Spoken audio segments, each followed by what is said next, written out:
I left a week before you guys played in Peru. No shit. I lived in Peru for a year, and then I left to continue my education over here. Okay, cool.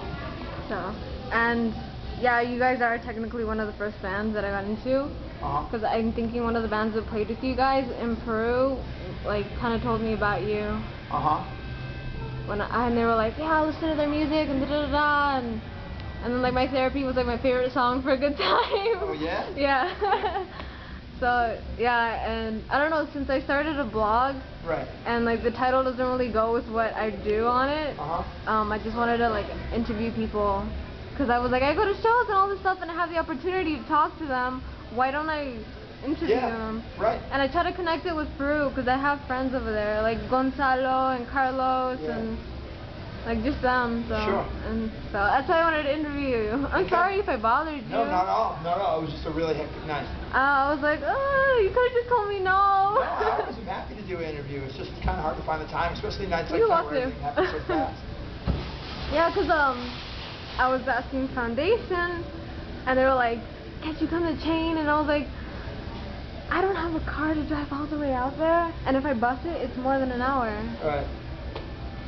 That's fine. I'm happy to do it. So, and then I guess they got me on the set. I guess they got me on the set list for that. So just because they did that, I'm gonna bus it all the way over there. Okay. So I just wanted to ask you, like, how was your experience in Peru in general? It was amazing. Really? Yeah, the whole South American run was crazy. We went to Peru just for a day early in the tour. We did like 4 days, I think, that's a high jump. In Colombia, and then we flew to Peru, and Gonzalo and them came and picked us up at the airport. And yeah, man, we had a great day. That day was really, really special. We were so busy that day. They brought us to the city center, and we did some like tour. How comes through here with you? We did some touristy stuff. We like saw some churches and the catacombs. You know the catacombs? There's these catacombs in Peru. There was a big tour going on there. There was a big like tour. Colombia. No, in Peru. Oh, okay, sorry. You started in Lima. We toured these catacombs, this big church that had all these bones in it.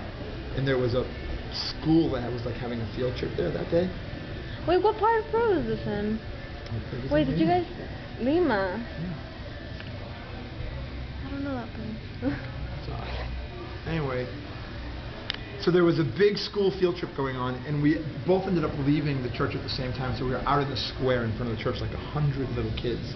Well, that was the picture I saw of all you guys surrounded by kids. They all started freaking out when they found out we were like Americans in a band. They were like screaming and yelling and jumping all over us and going crazy, like cheering. So we just took a million photos and hung out with I saw that on somebody's page. I was laughing my ass off because you guys were like... It was so crazy. And then the show was amazing. And then after the show, we went out to some nightclub and saw some like reggaeton bands, some like local bands that were so cool and were like dancing. It was great. It was really, really a good day. For the short period of time we were there, we made really close friends with like Gonzalo and the... What is that band called that begins with an A? Alambre. Yeah. Those kids were so great. Oh, you might see him in Fresno. Okay, cool. He's going down there. The singer? Oh, dope. That'd be amazing. Yeah, because he's a flight attendant, I guess. Oh, all right. Cool. Cool. So. Yeah, we had a blast. Peru was really, really special, and I wished we could have spent more time there. But the one day we had there, we packed it in as much shit as we could possibly do. I heard you went to Polvos Azules.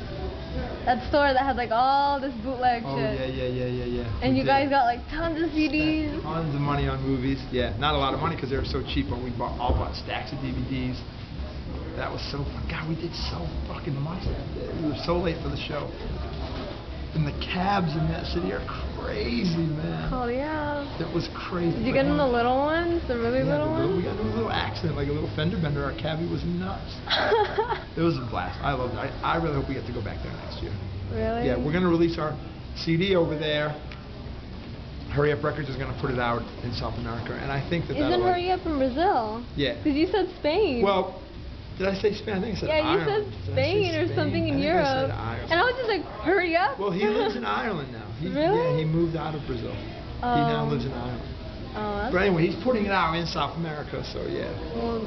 Well, I guess. I mean, even if he lived somewhere else, he would still put it out in the same country. Yeah. Who knows?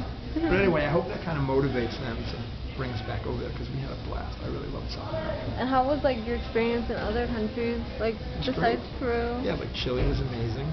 I have a good scene there. Chile was like the best. They have like 300, like 500 people on the show or something like that. It was fucking insane. Brazil was cool. Like Sao Paulo was really, really good. We played some big shows in Brazil and some small shows in Brazil. And you know, all the Colombia gigs were really cool. We spent a bunch of days in Colombia, so we had a chance to really get close with some of those kids down there. It was great. I loved it. Really? Yeah. And so, how's your tour going right here? You just started, or? We're about 10 days in now, I guess. It's been great. Yeah, we're really having a good time with the Foundation dudes. That band's amazing. Yeah, I want to interview them, but yeah. I guess they're really busy packing up. And how long has it been since you haven't showered from touring, if you have or haven't? I showered yesterday.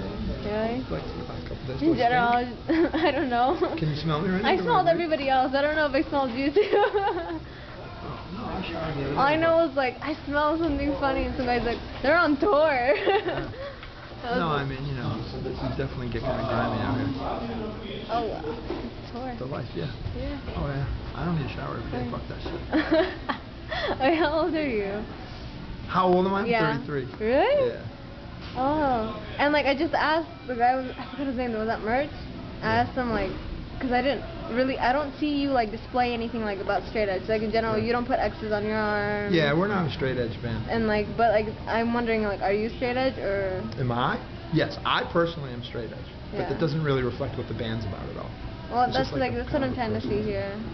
Because there's like the real like straight edge where they put their X's in their titles or their names and stuff, and then there's like a band that just goes by what they believe. Yeah. So yeah, it's hard for the five of us to all stand behind anything collectively other than just wanting people to like have a good time and think for themselves, Like that's we have radically different points of views on everything, including straight edge. But me personally, I am a straight edge kid, yeah. Since how long? Sounds like a teenager since I got introduced to it. A long time, yeah. Trying to think of other things. That's fine. I wrote them down.